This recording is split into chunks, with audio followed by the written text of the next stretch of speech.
ముందుగా మన గురుదేవులైన బ్రహ్మశ్రీ పితామహ పత్రిజీ గారు, స్వర్ణమాల మేడం అమ్మ ఆవిడకి నా హృదయపూర్వక ధన్యవాదాలు తెలియజేసుకున్నాను. అలాగే ఏఎంసీ ఛానల్ వారికి కూడా నా హృదయపూర్వక ధన్యవాదాలు. మాది తణుకు ప్రక్కన కానూరు గ్రామం. నా పేరు గంగాధరరావు. కానూరు గంగాధరరావు అంటే అందరికీ తెలుసు, సుపరిచితుండే. మేము 2012 మార్చి నెలలో ఈ ధ్యానంలో అడుగు పెట్టడం జరిగింది. అది ఏ విధంగా అడుగు పెట్టామనేది క్లుప్తంగా మీకు అందరికీ తెలియజేసుకుంటాను. మన కానూరులో చిన్న వ్యాపారం చేసుకుంటూ ఉండగా మాకు పాంప్లెట్ వచ్చింది, పిఎంసీది, పత్రిజీ గారి ధ్యానం అని. అయితే శివాలయంలో ధ్యానం పెడతాం 2 to 4 అని చెప్పారు. చెప్పేసరికి అప్పటికే నేను ప్రపంచకంలో ఎన్నో యాత్రలు స్వామి అయ్యప్ప శబరిమల 30 సార్లు విడవకుండా ప్రతి సంవత్సరం కూడా వెళ్ళి వచ్చి ఆనంద అనుభూతితో ఉన్నవాడిని నేను.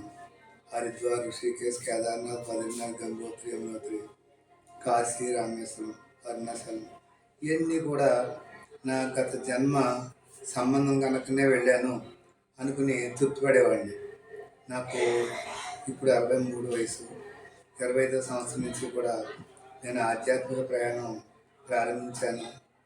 దైవం నాకు ఇచ్చిన వరం, అదృష్టం ఏంటంటే ప్రతి పుణ్యక్షేత్రాన్ని కూడా సందర్శించే శక్తిని నాకు ఇచ్చి ప్రతి చోటకి తీసుకెళ్ళటం, ప్రతి సంవత్సరం కూడా వెళ్ళటం, రావటం, అనుభవాలు తీసుకోవడం జరిగేది. అయితే ఆ రోజున నాకు ఎప్పుడైతే ధ్యానం అనేది వచ్చిందో ఫైనల్ అనమాట. నాకు తెలియదు, ధ్యానం గురించి నాకు పూర్తిగా తెలియదు. భక్తి మార్గమే అనుకున్నాను. కానీ ధ్యాన మార్గం భక్తి మార్గం కన్నా గొప్పది అనే సత్యం ఎప్పుడు తెలిసింది అంటే ధ్యానంలోకి వచ్చాకనే నాకు అర్థమైంది. మా ఫస్ట్ రోజున వెళ్ళాను, మార్చి నెలలో వెళ్ళి ధ్యానంలో కూర్చోబెట్టారు. 1 గంట శివాలయం అందరం కూర్చున్నాను. 1 గంట కూర్చునేటప్పటికి నాకు ఇన్ని సంవత్సరాల్లో నేను చేసిన యాత్రల్లో పొందినటువంటి ఆనందం 1 గంటలో నాకు ఏదో అనుభూతి, చెప్పుకోలేని అనుభూతి. అది ఏమిటి అనేది నేను స్వతహాగా చెప్పలేను. అయితే మొత్తం మీద దీనిలో ఏదో విధమైన ప్రత్యేకత ఉంది అనే సబ్జెక్ట్ నాకు అర్థమయ్యి అప్పటి నుంచి ఇక ధ్యానం విడిచిపెట్టకూడదు అనే సంకల్పం శివాలయంలో పెట్టుకున్నాను. అది 41 రోజు ధ్యాన మహాయజ్ఞం అని పెట్టారు తణుకు సొసైటీ వాళ్ళు. ప్రతిరోజు ఒక మాస్టర్ రావటం, వాళ్ళ యొక్క అనుభవాలన్నీ షేర్ చేసి చెప్పేవారు, వినేవాళ్ళం. అలా ఉండగా 4 రోజులు చేసేటప్పటికి మా స్నేహితుడు, చిరకాల మిత్రుడు, చిన్ననాటి స్నేహితుడు తాపిమేశ్వరి బండారు రామారావు అని, అతను క్యాన్సర్ వచ్చింది. అతన్ని క్షణాలు రోజుల మీదే గడుస్తుంది. ఆయన దగ్గరికి వెళ్ళటం, బాగా స్నేహితుడు, మిత్రుడు, ఆయన దగ్గర కూర్చోవటం, మాట్లాడటం, మళ్ళీ వచ్చేయటం. ధ్యానం కాడికి వెళ్ళి టైం 8 గంటలైంది 2 చూసుకోవటం, వెళ్ళటం. ఇలా 4 రోజులు పోయేటప్పటికి నేను ధ్యానంలో కూర్చునేసరికి అక్కడ నా స్నేహితుడు బాడీ వికెట్ చేస్తాడు త్వరలో అని చెప్పి డాక్టర్లు ఎప్పుడైతే చెప్పారో నాకు అర్థం. అప్పటికి ఇంకా నా యొక్క పరిణితి ఇంకా పెరగలే. నాకు ఆత్మానుభవం లేదు. ఇంకా ఏంటి చనిపోతాడన్నారు అంతే అనుకున్నాను తప్ప నాకేమీ తెలియదు. 4 రోజులకు 5 రోజులకు కూర్చునేటప్పటికి 3 గంటల 10 నిమిషాలు అయింది కరెక్ట్గా. అక్కడ నా స్నేహితుడు బాడీ వికెట్ చేయలేడు. ఇక్కడ నేను శివాలయంలో కూర్చుంటే నా స్నేహితుడు బాడీ వికెట్ చేయనట్టు నాకు ధ్యానంలో కనిపించింది. అక్కడ వాళ్ళ ఇంటి దగ్గర అతను బాడీలో వికెట్ చేయడు, కానీ నాకు శివాలయంలో ధ్యానంలో బాడీ వికెట్ చేయనట్టు కనిపించింది. ఏంటబ్బా ఇది నాకు ఎలా వస్తుంది, ఇది నెగిటివ్ ఏదో వస్తుంది అని చెప్పి నేను అలా ఆలోచనలో పడ్డాను.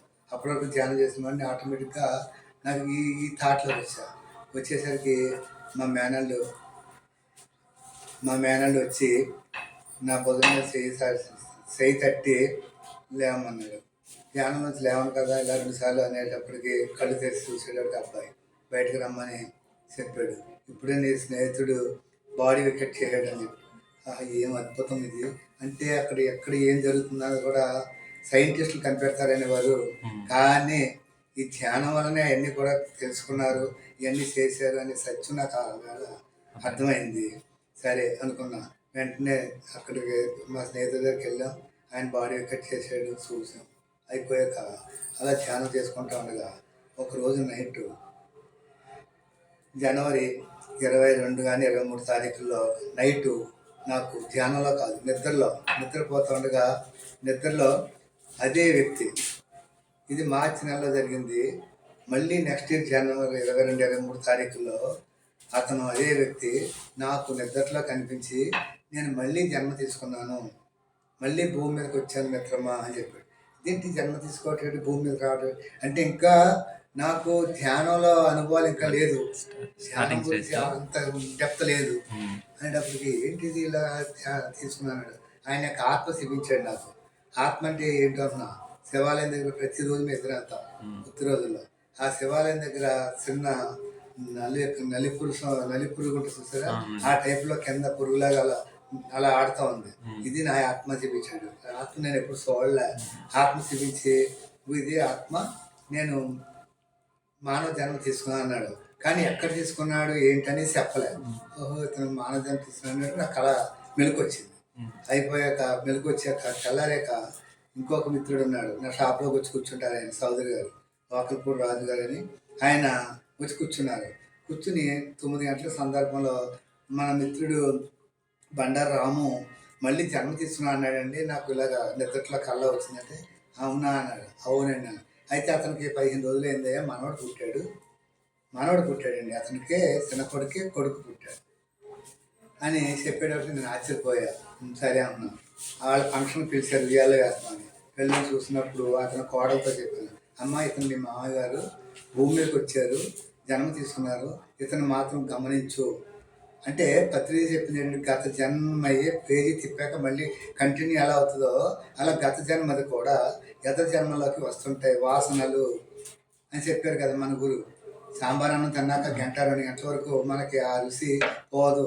అలాగే గత జన్మది ఆ నడక విధానం కూడా 12 సంవత్సరాల వయసు వచ్చే వరకు కూడా అవి నడక నడుస్తాయని మన గురువు తెలియజేశారు కదా.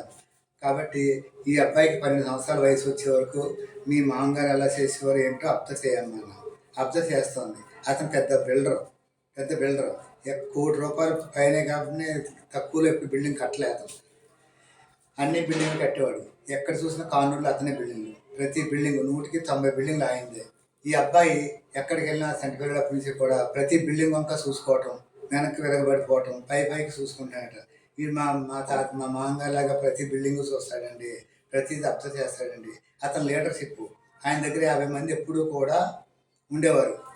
ఎవరు వర్కర్స్ 50 మంది చేతులు కట్టుకుని ఆయన ఎలా చెప్తే అలాగే వినేవారు. అలాగే ఈ అబ్బాయికి అప్పుడే 7-8 సంవత్సరాలు వచ్చింది. వీడు వెనకాల 10 మంది వచ్చి నిలబడి ఉంటున్నారట. అంటే దీని అర్థం ఏంటంటే ఆత్మ ఉంది, సత్యం ఇది అని మనందరం కూడా తెలుసుకోవాలి. ధ్యానం ప్రతి ఒక్కరం చేయాలి. నేను 30 సార్లు ఎప్పుడైతే శబరిమల వెళ్ళి సన్నిధానంలో కొబ్బరి మొక్క 18 సంవత్సరాలు దాటితే కొబ్బరి మొక్క కనుక పాతితే జన్మ రహస్యం, జన్మ లేదు అని పురాణాలు ఇతిహాసాలు చెప్పాయి. తర్వాత అందుకని నాకు మళ్ళీ జన్మ లేదు అనే నమ్మకం కాన్సెప్ట్తోనే ఉన్నా. అలా కాకుండా మళ్ళీ చిన్న ఇన్సిడెంట్, మన గురువు గారు పత్రిజీ గారు రాజమండ్రిలో సర్వమత సమ్మేళనం పెట్టారు. రాజమండ్రిలో సర్వమత సమ్మేళనం పెడితే నా భార్య నేను ఇద్దరం ధ్యానమే. అసలు విషయం ఏంటంటే నా భార్య నేను ఇద్దరం ధ్యానమే. ఏ ధ్యానానికి వెళ్ళినా ఎక్కడికి వెళ్ళినా మీరిద్దరు పార్వతీ పరమేశ్వరులో వస్తారు అని చెప్పేసి ప్రతి ధ్యానంలో కూడా అంటారు. అదే మాకు ఆనందం. ఆ ధ్యానాలు అందరూ ఆశీర్వదిస్తారు నన్ను. ఆ రోజున ఎర్నేని ప్రసాదరావు గారు ఒకే మాట చెప్పారు. జంగారెడ్డిగూడెంలో రాత్రి క్లాస్ జరిగింది. సార్ ఒక్క మాట చెప్పారు, ఏమనంటే పైలోకాలకు వెళ్తావు, పైలోకాలకు వెళ్ళినప్పుడు నువ్వేం చేసావు అని అడిగితే మనకు జవాబు కావాలి. తల్లి రుణం తీర్చుకోగలం, తండ్రి రుణం తీర్చుకోగలం కర్మకాండలతో ఏదైనా సరే, కానీ భూమాత రుణం తీరినంత కాలం మళ్ళీ మానవ జన్మ తప్పదు, తీసుకోవాల్సిందే. భూమాత రుణం ఎలా తీరుతుంది అనేది సత్యం చెప్పారు రాత్రి సార్ అన్నారు. ఏంటా అని నేను చెవులు లెక్క పెట్టుకుని ఉన్నా. ఈ భూమాత రుణం ఎప్పుడైతే తీర్చాడో ఆ వ్యక్తి భూమి మీదకి రావాల్సిన సంవత్సరం లేదు అని చెప్పారు. ఏంటి ఆ భూమి మీదకి రాకుండా ఉండటానికి గల కారణం ఏంటి అని సత్యం తెలుసుకుందామని నెక్కబడుచుకుంటే ఎన్ఎన్ ప్రసాద్ గారు ఒకే మాట చెప్పారు. ఈ భూమి మీదకి వచ్చిన వాళ్ళు ప్రతి ఒక్కళ్ళు కూడా భూమి మీదకి రాకూడదు అనే థాట్ ఉంటే పిరమిడ్ కట్టాలి. పిరమిడ్ కడితే భూమాతకు రుణం తీరిపోతుంది అని రాత్రి చెప్పారు సార్ అని చెప్పగానే నా భార్య నేను రెండు పక్క పక్క కుర్చీలో కూర్చున్నాం. అక్కడి నుంచి ఆ ఎనర్జీ అలా వచ్చింది, పాస్ అయింది నాకు. వచ్చిన వెంటనే నా భార్యతో అన్న, ఎవరన్నా అడగలే, మనం పిరమిడ్ కడదాం అని. పిరమిడ్ కడతానంటే ఇది ఇప్పుడు పిరమిడ్ ఏంటి అందండి, తెలియదు కదా, మేము అసలు అనుకోలేదు, మాకు స్థలం విడిగా లేదు, పిరమిడ్ కట్టాలి అని. అంటే ఇక నాకు తొందర ఏంటంటే, నా ఆతృత ఏంటంటే ఈ భూలోకం అవసరం లేదు, భూలోకం అన్నది పాఠశాల, ఇది బోర్డు స్కూల్ అని చెప్పాడు. హై స్కూల్ ఉంది, డిగ్రీ కాలేజీలు ఉన్నాయి, ఇవన్నీ బోర్డు చూడాలని మన గురువు గారు పత్రిజీ గారు ప్రతి మీటింగ్లోనూ ప్రతి క్లాస్లో చెప్తూ జరుగుతుంది. ఎప్పుడు వెళ్ళాలి కాలేజీకి, ఎప్పుడు వెళ్ళాలి, ఎప్పటికి వెళ్ళాలి హై స్కూల్కి అనే తాపత్రం. అంటే ఈ భూలోకం వదిలేయాలి అంటే పిరమిడ్ కట్టాలి. కాబట్టి పిరమిడ్ కట్టాలంటే వెంటనే మా తణుకులో సొసైటీ ప్రెసిడెంట్ అప్పట్లో వాసు అని ఉండేవాడు. ఆ పక్కన మా కుర్చీ వెనకాలే వాసు గారు భోజనం చేస్తున్నారు, నేను భోజనం చేస్తాను. బాబు వాసు గారు మాకు పిరమిడ్ కట్టాలి, ఇదే గంగాధర గారు ఇప్పుడు ఆలోచన ఏంటి అని. అలా కాదండి నాకు పిరమిడ్ కట్టాలని. అయితే ఈ నెల పోనేమండి, ఈ నెల పైకి చెప్తాను. అలా కాదండి నాకు అర్జెంట్. అంటే ఈ మనస్సు అనేది ఉంది, ఇది సంచలమైనది, అనుకున్నప్పుడే థాట్లో చేస్తేనే అవుతుంది అనే ఆలోచన నాది. కాబట్టి సరే అండి అడ్రస్ ఇస్తాను. వెంకటరత్నం గారు అని తణుకులో పిరమిడ్ స్టెక్స్ వేస్తారు. ఆ రోజు రాత్రి 9 గంటలకు వచ్చాను నా భార్య నేను. మొన్నాడు ఉదయం 10 గంటలకి వెంకటరత్నం గారు రావడం జరిగింది. మొన్నాడే మరుసటి రోజునే వచ్చి వెంకటరత్నం గారు ఏం చెప్పారంటే, ఇది ఆషాఢ మాసం ముహూర్తాలు ఉండదు కదా అని. మన పత్రిక సార్ ముహూర్తం లేదని ప్రతిరోజు మంచి రోజు అని చెప్పాడు, నాకు ముహూర్తాలతో సంబంధం లేదు అని నేను చెప్పేటప్పటికి సరే అండి మీ ఇష్టం అండి కడదామంటే నేను వస్తానండి స్టెక్స్ వేస్తాను అనేటప్పటికి ఇసుక కావాలి ముందు. ఆషాఢంలో ఇసుక ఉండదు, గోదావరి పొంగుతుంది, వర్షాలు నీళ్లు, ఇసుక ఎలా వస్తుంది, రాదు.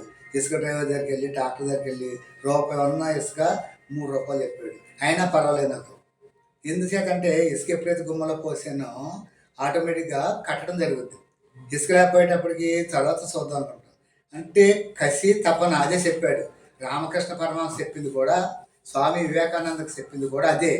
స్వామి వివేకానందని రామకృష్ణ పరమహంస నీటిలో ముంచేశాడు, ముంచేసి క్షణం పాటు అలా ఉంచేశాడు, ఉంచి పైకి లాగాడు. మరి దేవుడు చూపిస్తానని చెప్పేసి నన్ను నీటిలో ముంచావని స్వామి వివేకానంద వారు అడిగారు.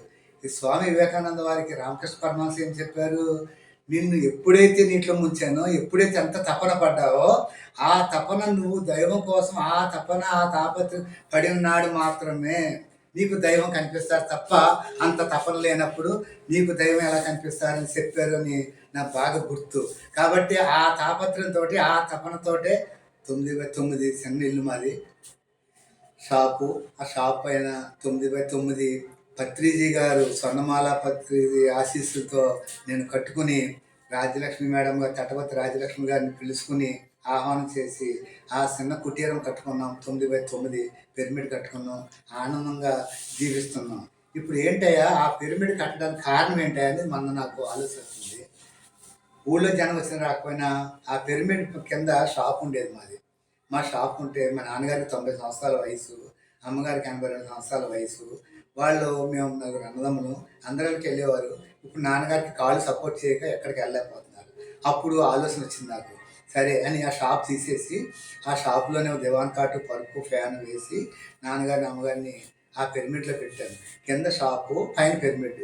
అంటే వాళ్ళు ఎంత ధన్యులు, వాళ్ళు ధ్యానం చేయకపోయినా గత జన్మ యొక్క ఆనందం ఉంది నాకు. నన్ను కన్న తండ్రికి నా రుణం తీర్చుకుంటున్నాను. పిరమిడ్ కట్టి భూమాత రుణం తీసుకున్నాను. తల్లిదండ్రుల సేవ చేసుకుని తల్లిదండ్రుల సేవ వల్ల ఆ రుణం తీసుకుంటున్నాను. పత్రిజీ వెంటే తిరిగాను. పరమాత్మ, పత్రిజీ ఎవరు, పరమాత్మ. ఆ పరమాత్మతో నడిచాను. ఇంక నాకు ఏం కావాలి, ఏం అవసరం, నాకు అన్నీ ఇచ్చాడు, అన్నీ ఇచ్చేశాడు. రామావతారంలోనే తిరిగానని నాకు అర్థమైంది. రామావతారంలో వానరుడుగా తిరిగాను. రాముడే పత్రిజీయే రాముడు. ఆ రాముడు వెనక వానరుడుగా తిరిగాను నేను. తర్వాత కృష్ణావతారం, కృష్ణుడే పత్రిజీ. ఆ కృష్ణావతారంలో ద్వారకా నివాసుడిగా నేను జన్మించాను. జన్మ తీసుకున్నానని నాకు అర్థమైంది. ద్వారకా నివాసిని కృష్ణ పరమాత్మతో నడిచాను, నేను రాముడితో నడిచాను.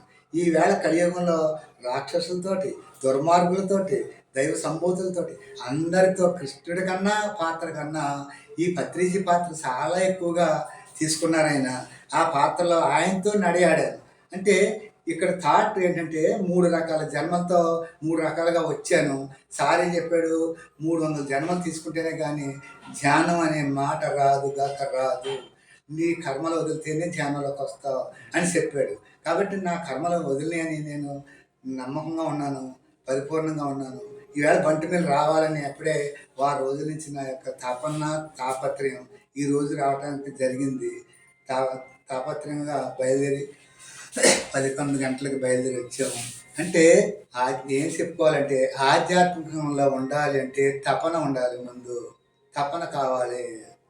రజనీకాంత్ గారు ఒక మాట చెప్పాడు, ప్రతి ప్రతి ఐటెంకి ప్రతి దానికి కూడా మార్గం ఉంటుందని. ఆధ్యాత్మికానికి లోటు లేదు. ఆధ్యాత్మిక మార్గంలోకి వస్తేనే ప్రతి వ్యక్తి కూడా ఎదుగుదల జరుగుతుంది అని మహాయోగేశ్వరుడు రజనీకాంత్ గారు.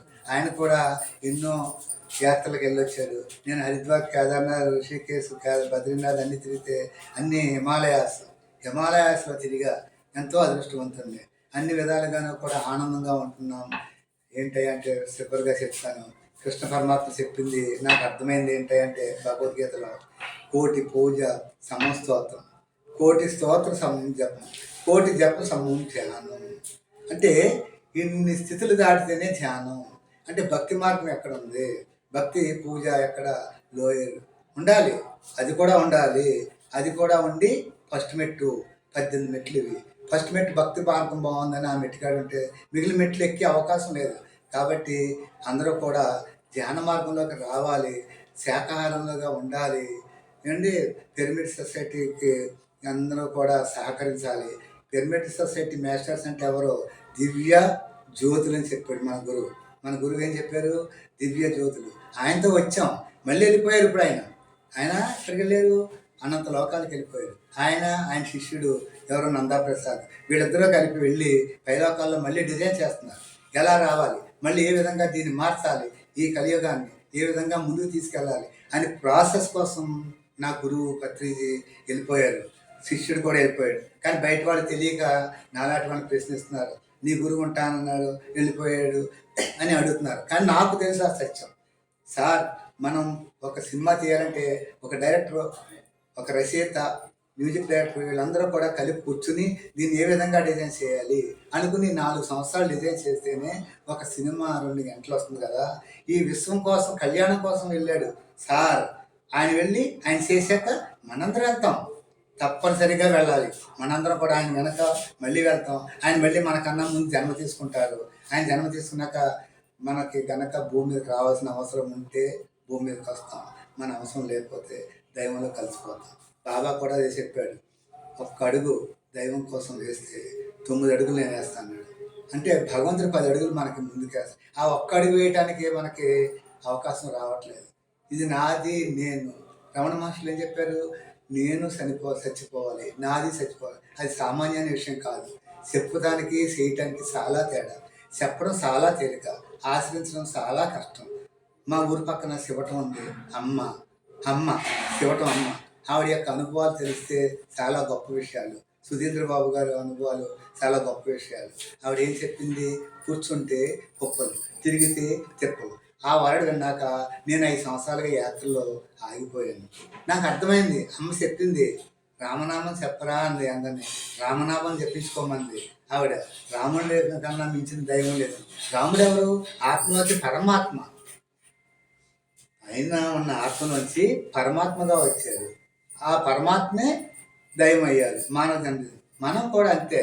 మనం పూర్ణాత్మ, ఆత్మ నుంచి పూర్ణాత్మగా విడుదలయ్యి పూర్ణాత్మ నుంచి జీవాత్మగా వచ్చాము. అంటే మన మయంగా పరమాత్మకి, ఈ జీవాత్మ మయంగా పూర్ణాత్మ ఉంది. ఆ పూర్ణాత్మ నుంచే వెలువడాం మనం. అంటే ఒకేసారి గంగాదేవి భూమి మీదకి వస్తే, భగీరథ తీసుకొస్తే ఆగుతుందా భూమి? ఆగదని చెప్పే కదా పరమేశ్వరుడు జుట్టులో కట్టుకుని స్లోగా గంగాదేవిని ఎలా వదిలేడో అలాగ పరమాత్మ స్వరూపులు మనందరం కూడా పరమాత్మ స్వరూపులు. ఆ పరమాత్మ స్వరూపులే భూమి మీదకి రావాలంటే ఈ ఎనర్జీ తట్టుకోదు. కనుకనే ఆయన అక్కడి నుంచి కణం, పెద్ద కణం అయితే ఆ కణం నెరుసు. మనం జీవాత్మ అంటే ఒక నెరుసు, నిప్పు కణం, అగ్నిగోళం. మనందరం అగ్నిగోళాలుగా తయారై మళ్ళీ అగ్నిగోళంలో కలిసిపోవాలి. ఈ అవకాశం ఇచ్చిన ఏఎంసీ వారికి ప్రత్యేక ధన్యవాదాలు తెలియజేసుకుంటున్నాను. ధన్యవాదాలు సార్. చాలా అద్భుతంగా మీ యొక్క అనుభవాలు మాతో షేర్ చేసినందుకు. Thank you very much sir.